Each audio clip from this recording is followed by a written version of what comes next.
Olá você, seja bem-vinda, seja bem-vindo. Eu sou a jornalista Marta Gonzalez e em cada episódio entrevisto um brasileiro para saber como é morar no estrangeiro. Vamos aprender juntos sobre novas culturas com informações que fogem do lugar comum.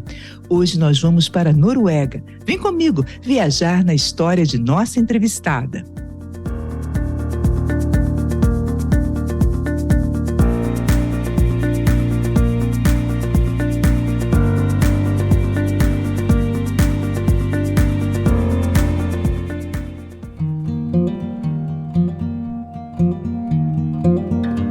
Antes de começarmos nosso bate-papo, convido você a assinar o podcast e a me seguir nas redes sociais. Com o nome Brasileiros Longe de Casa, estou no Instagram, Face e também tenho um site. Espero o seu contato. Então, vamos lá, vamos viajar na história de nossa entrevistada. A Noruega é conhecida por sua belíssima natureza, suas origens vikings e principalmente pela alta qualidade de vida.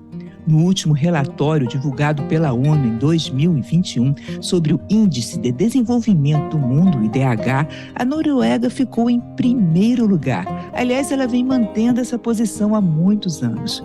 Nossa entrevistada, Suellen Wallenderham, vive em Trondheim, uma das cidades mais populosas da Noruega desde 2015. Olá, Suellen, seja muito bem-vinda e se apresente para os nossos ouvintes. Afinal, Suellen, quem é você na fila do check-in? Olá, muito obrigada pelo convite. Meu nome é Suellen, tenho 27 anos, sou de Belém do Pará, moro aqui em Trondheim, uma cidade da Noruega, há um pouco mais de 4 anos. Sou casada, tenho uma filha de 2 anos e alguns meses. Muito legal. Suellen, e como é que você foi parar aí em Trondheim? Pois é, eu tenho uma tia que já mora aqui há algum tempo. Em 2015, ela me chamou para vir visitar o país, conhecer e ficar o tempo normal para turista, né, que é 90 dias. E eu vim nessa viagem, eu conheci o meu esposo, né?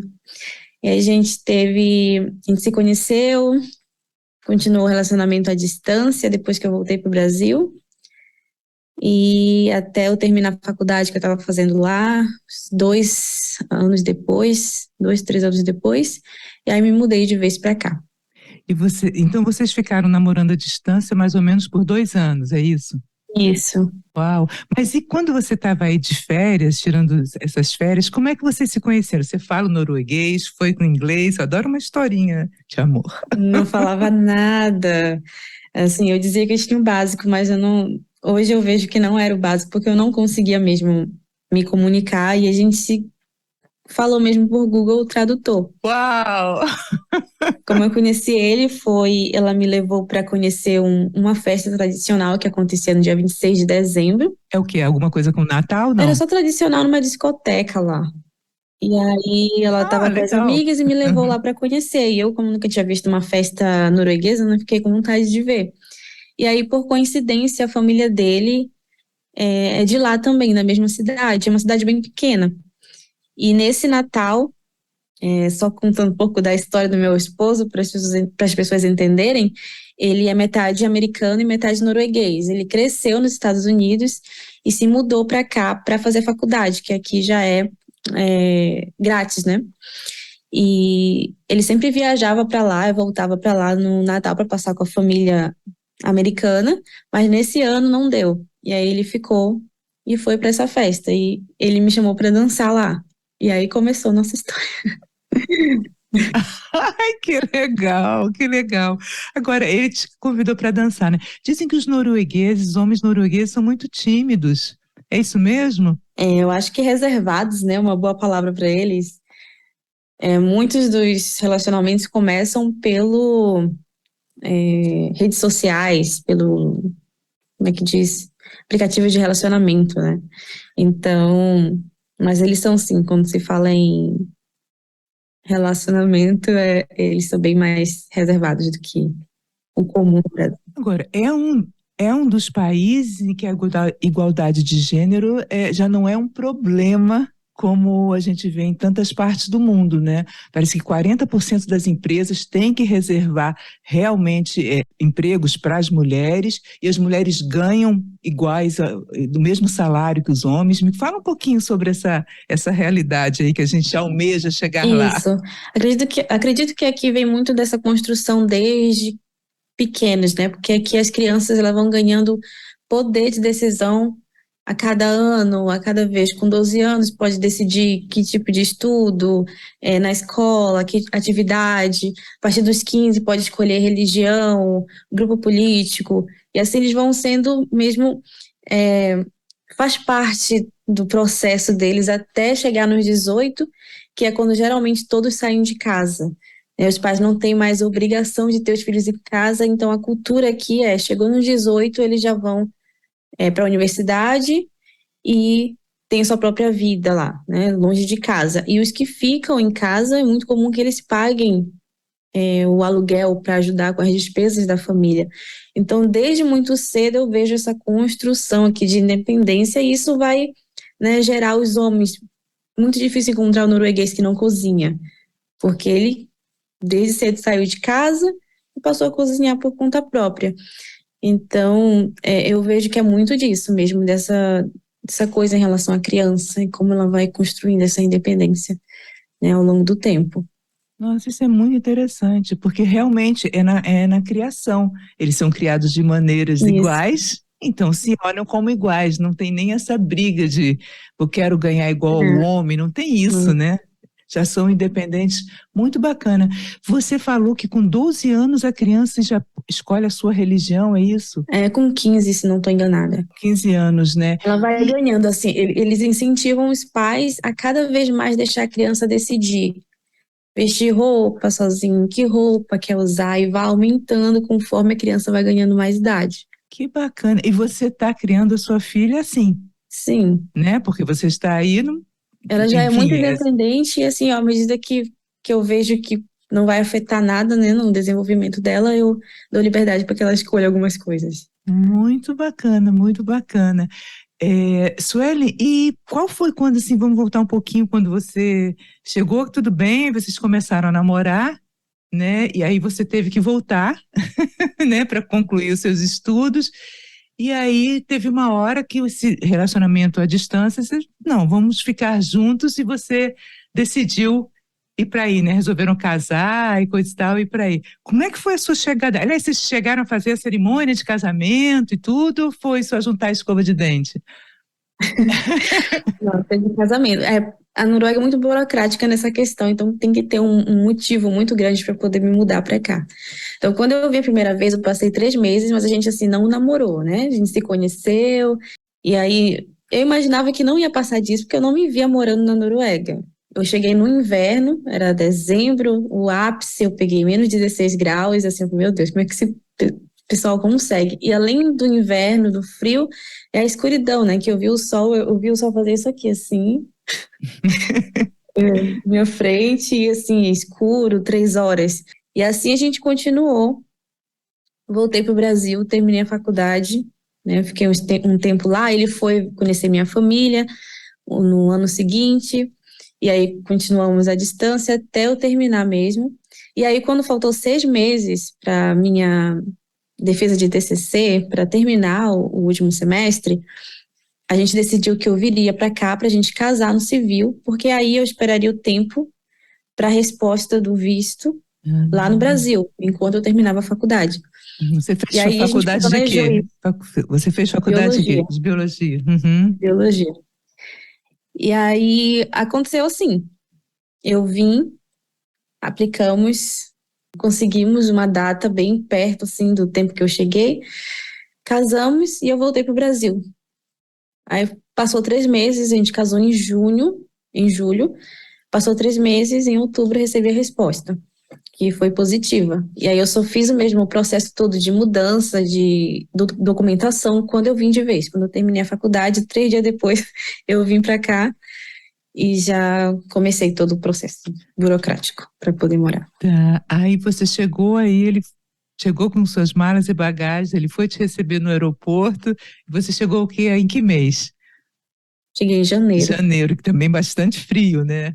Eu E também. aí foi para casa dele e falou: Nossa, agora tô aqui, não conheço, né, sem a minha família, não conheço o Zezinho da banca, não conheço o Paulinho do supermercado, não sei onde é que eu levo roupa para lavar. Como é que foi esse início assim? No começo, eu acho que veio muito um deslumbre.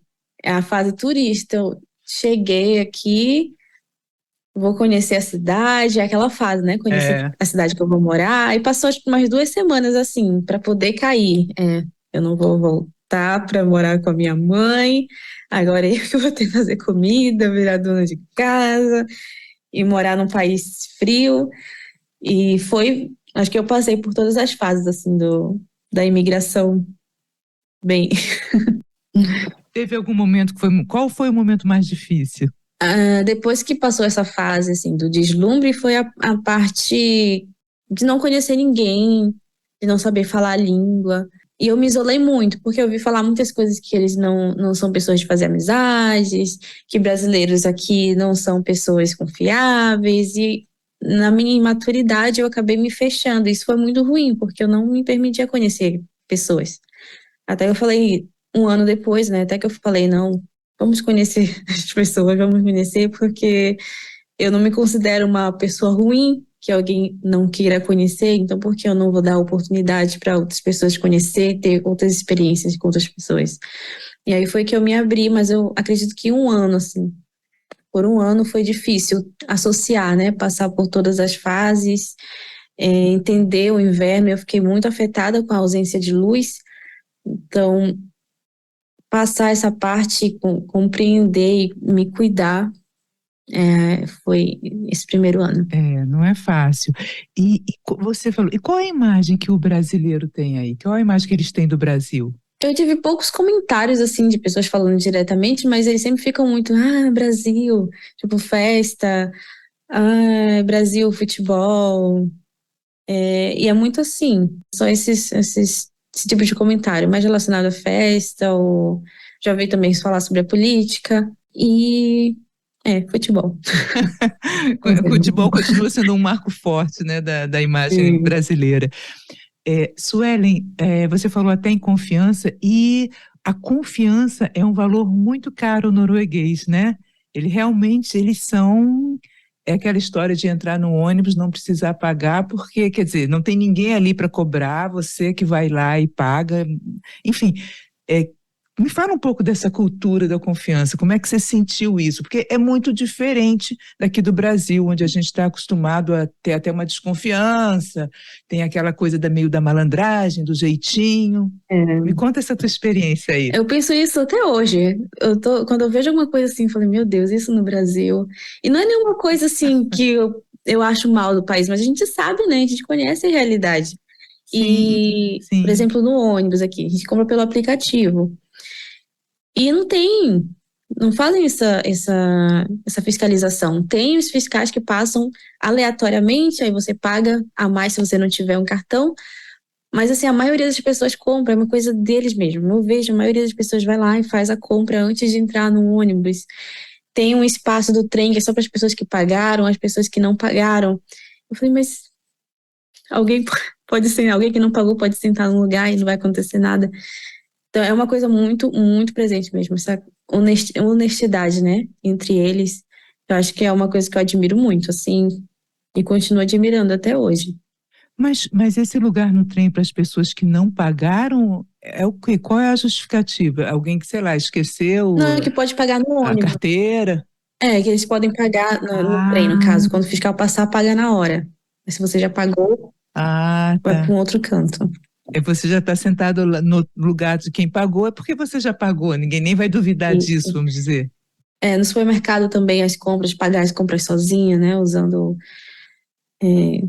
Você mesmo passa o produto na maquininha Uhum. e depois disso vai lá para a parte final. Então é muita coisa assim. Mas eu percebo que hoje até está tendo muito mais fiscalização. Não sei se é por causa da grande onda de imigração que teve, mas eu percebo um pouco mais de fiscalização do que quando eu cheguei. Quando eu cheguei era muito assim. Eu quase não via fiscais. né, de ônibus. Hoje eu vejo com muito mais frequência do que antes. E depois que você passou essa fase de interagir, né, de não querer interagir, começou a interagir, o norueguês é um povo afável, é um povo... Como é que é o norueguês? Sim, eu acho que eu fui pro grupo onde as pessoas tendem a ser mais receptivas mesmo, que foi a igreja. O meu marido trabalhou com um brasileiro e aí a gente conheceu a família dele, que é brasileira também, e eles nos convidaram para ir para essa igreja norueguesa. E a gente estamos até hoje, que são pessoas muito receptivas, nos incluem em tudo. Então foi assim uma outra visão dos noruegueses que eu tinha. Eles só não são pessoas assim como nós brasileiros, ou a maioria dos brasileiros tendem a fazer, que é fazer amizade em qualquer lugar. Não vão facilmente falar com você na rua, assim, sem ter uma razão muito, muito justificável, mas eu acho que demora. O negócio é procurar lugares onde eles tendem a ser mais receptivos, tendem a conversar, como trabalhos voluntários é muito bom para quem está aqui, igrejas e organizações. Olha, é interessante isso, você falar em igreja, porque é o país considerado o país mais ateu do mundo, né? Não tem muita Isso. igreja aí, então. Tem, tem até. O negócio engraçado aqui na Noruega é que tem muitas igrejas, eles amam os feriados cristãos, tem assim, para mesmo. Tem milhares de vários feriados cristãos, aí não tem, é folga, mas tem essa questão, né, que muita gente não acredita. E tem muito, acho que o quê? 70% deles são membros de igreja, pelos benefícios que tem. Mas eles não acreditam. É como se aquilo fizesse parte da cultura, né? Não quer dizer que eles acreditam, mas a igreja faz parte da cultura. Um exemplo, né, para ficar mais claro, é aqui quando eles completam 15 anos, tem a confirmação, né, que eles falam confirmation. Vão para a igreja, vestem a roupa tradicional e diz se quer fazer parte, continuar fazendo parte da doutrina cristã, coisas do tipo. Muita gente faz mesmo não sendo cristão, pela celebração. Confirmação, que É é como se muito. entrasse num clube, não tem nada a ver com a fé, vamos dizer assim. Isso. É interessante, é interessante. Tem alguma característica do norueguês, alguma coisa que eles fazem aí no dia a dia que te chamou a atenção? Que te chama a atenção, né?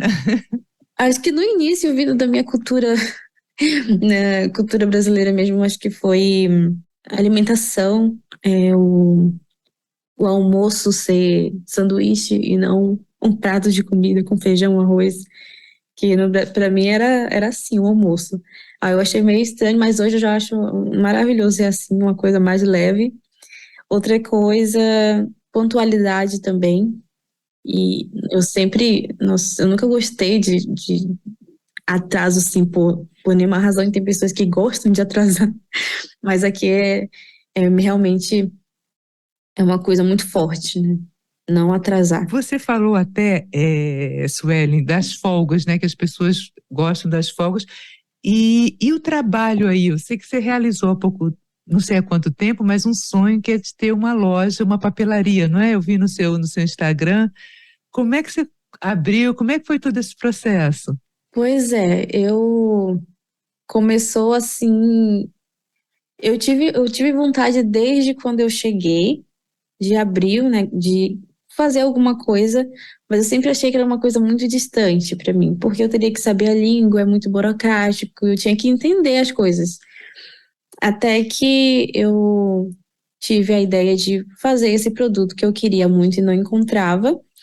E assim, foi surgindo naturalmente. Aí o meu marido começou a me ajudar e a gente foi desenvolvendo ideia até que chegou mesmo na lógica. Falei, quer saber? Vamos abrir isso aqui e ver o que que dá. E aí abrimos o processo e assim, essa questão a Noruega é muito boa. É boa e ruim ao mesmo tempo, que eu vejo que tem um pouquinho mais de dificuldade para pequenas empresas aqui se comparadas, por exemplo, com os Estados Unidos. Que quando eu fui lá, eles, assim, têm correio grátis, eles dão pacotes grátis para as pessoas enviar produtos nos Estados Unidos, né? E aqui é um pouco mais difícil, coisas caras, assim, tem que ter mesmo vontade, planejamento para conseguir colocar para frente. Mas eu tentei, agora eu estou voltando, que eu fiquei um tempo, eu estudei, estava estudando por um ano, e aí tomou muito meu tempo, e aí fica muito, sem ficar doida, fica muito difícil focar nas duas coisas. E aí eu falei, não, vou deixar isso aqui um pouco de lado, e esse ano, nesse semestre, eu volto. E essa questão do trabalho aqui é muito boa, porque aqui é trabalhar para viver e não viver só para trabalhar. Você tem o limite de horas por semana, que é 37,5 horas por semana. Você 27? tem que trabalhar 27,5? 37. Ah, 37. 37,5. Não pode passar disso. Você não é estimulado a passar disso. E os salários são bons. Então, é engraçado que uma norueguesa até falou, nossa, eu acho bom que muitos imigrantes eles chegam e têm mais coragem do que noruegueses para abrir lojas, abrir empresas. E aí, norueguês não é muito assim. Eu fiquei pensando, acho que na verdade é porque mesmo um trabalho que não é tão bem pago, ele já paga bem.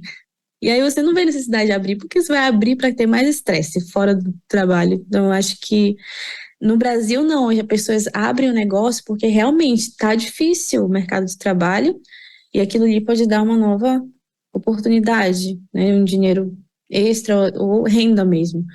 E aqui não, as pessoas que vão mais para a empresa é só para complementar, mais ou menos. Não tem muita necessidade de abrir uma empresa, a não sei que a pessoa queira muito de verdade, que foi o meu caso.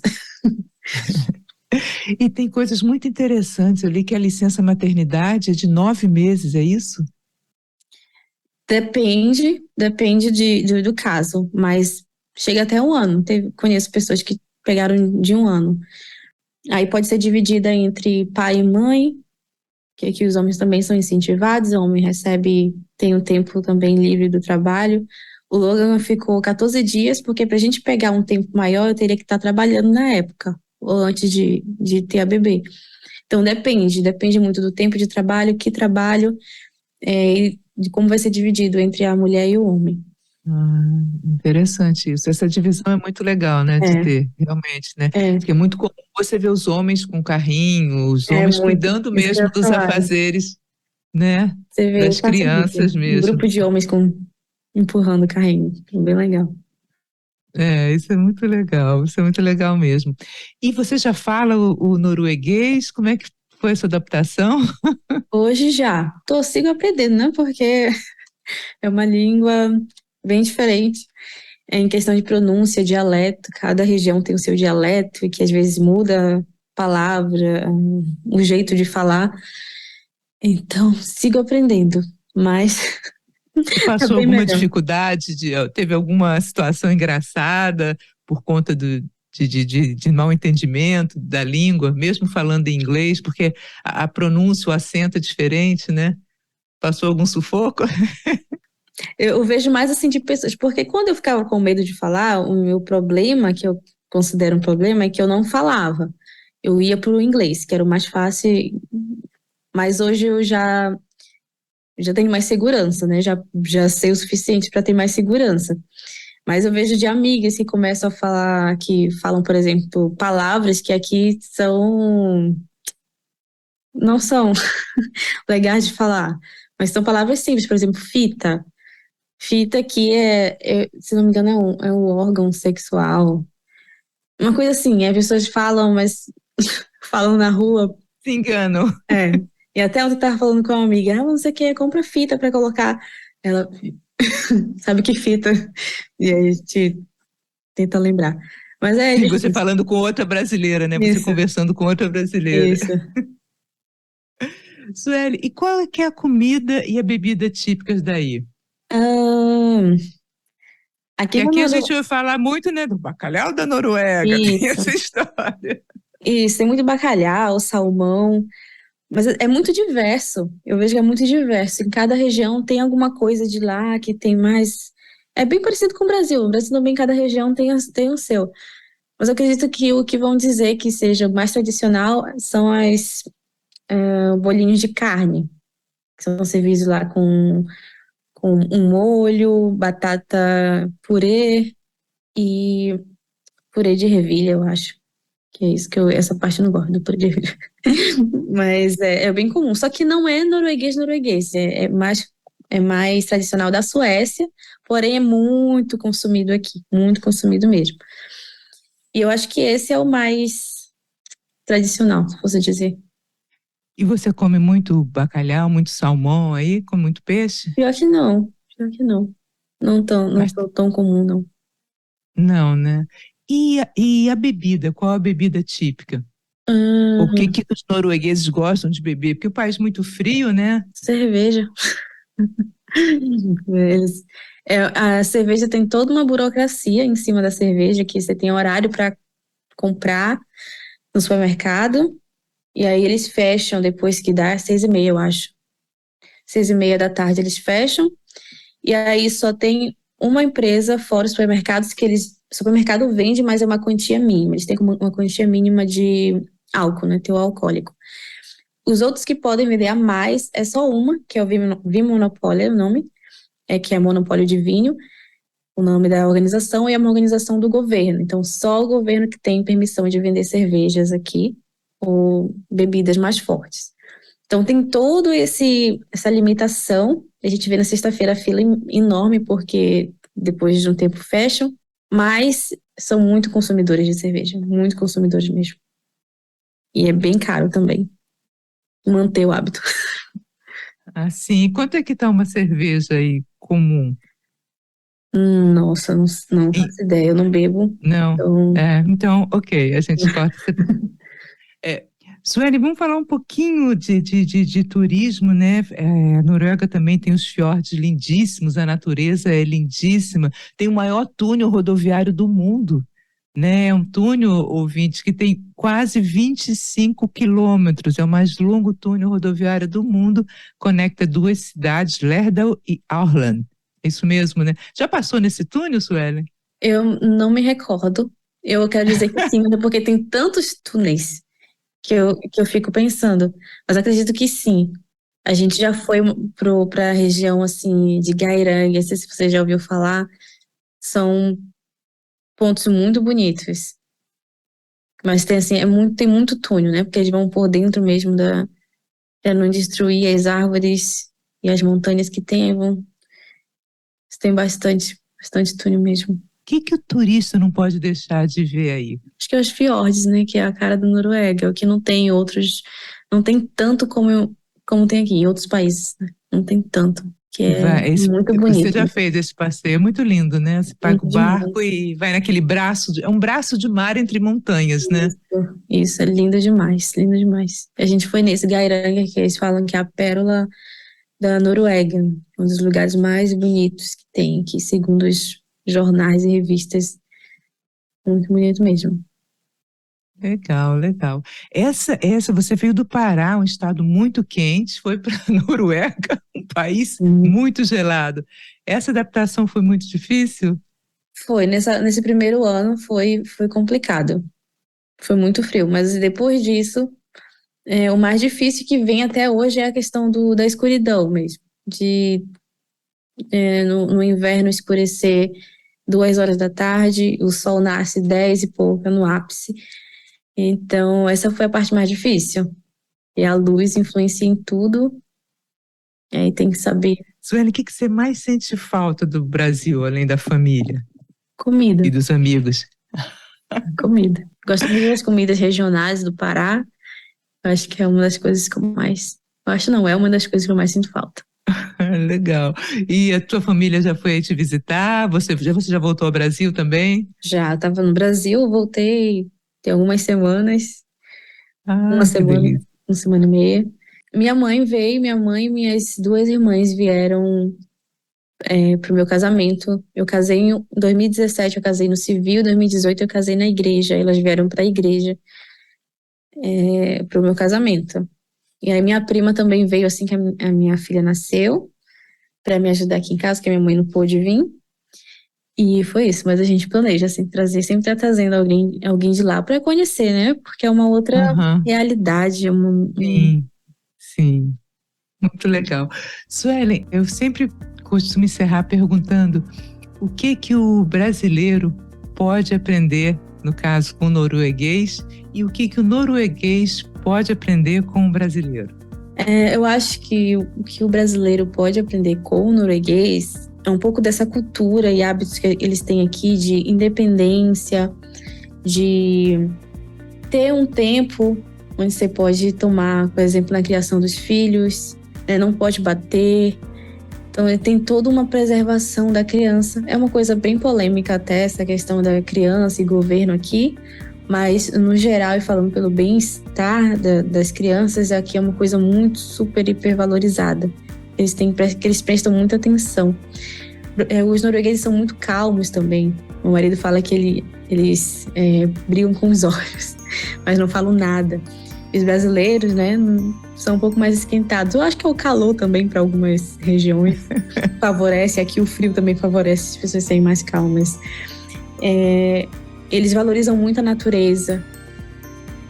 Mesmo na quarentena, com o lockdown, eles disseram, não, as pessoas têm que ir para fora e ter um tempo em natureza. Mantenha a distância, mas vá para a natureza, porque a natureza cura. Eles têm muito essa ideia de... muito das curas vem do natural, né? Do estar na natureza, nas árvores, florestas e tudo mais. E o que o norueguês pode aprender com os brasileiros é essa questão de hospitalidade, né? A gente é muito aberto.